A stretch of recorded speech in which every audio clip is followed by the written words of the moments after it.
from the, well, in fact, I was going to say from the Russian Air Force. Those are the markings it's in. So we were hearing about, from Sue there, about her son, the Typhoon display pilot for the RAF. And you may have seen in the news how Typhoons have, those which are on QRA, that's Quick Reaction Alert, have been scrambled to intercept Russian bombers that have been probing the defences of the UK. And back in the Cold War days, this was the frontline fighter of the Russian Air Force and, in fact, a large number of Warsaw Pact and Eastern Bloc countries. This aircraft is actually a Polish-built aircraft that was built in 1952.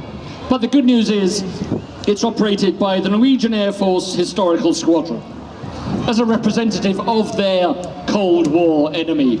Coming in from the left now, low over the pier.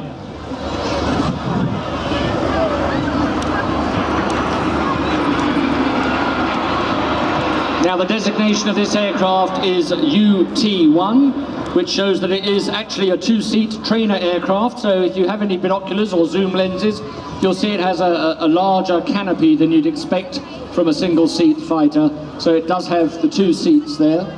So used as a training aircraft.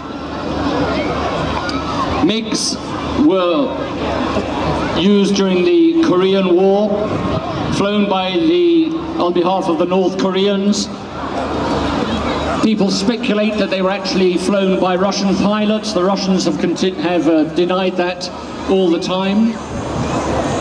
And of course, during the Korean War, they were engaged by F-86 Sabres of the Allied forces and the US Air Force, and also by Sea Furies of the Royal Navy. And in one famous engagement, a Royal Navy Sea Fury actually shot down a MiG-15 of the North Korean Air Force.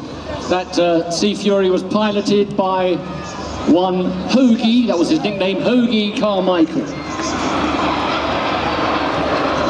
Looking at those swept-back wings, Peter, the sun glinting on them, it looks to the lay person like myself like a much more modern aircraft than its age. Well, in fact, the idea of the swept wing was something that the Germans developed. In fact, their major jet fighter during the Second World War, the Messerschmitt 262, had slightly swept wings. And the Allied experiments and implementations of jet aircraft really took on leaps and bounds after the war, when the plans that the Germans had been working on were introduced into British and American jet development. So we had the F-86 Sabre, which looks pretty similar at first glance to this aircraft, and which must have caused problems when they were engaging each other during the Korean War.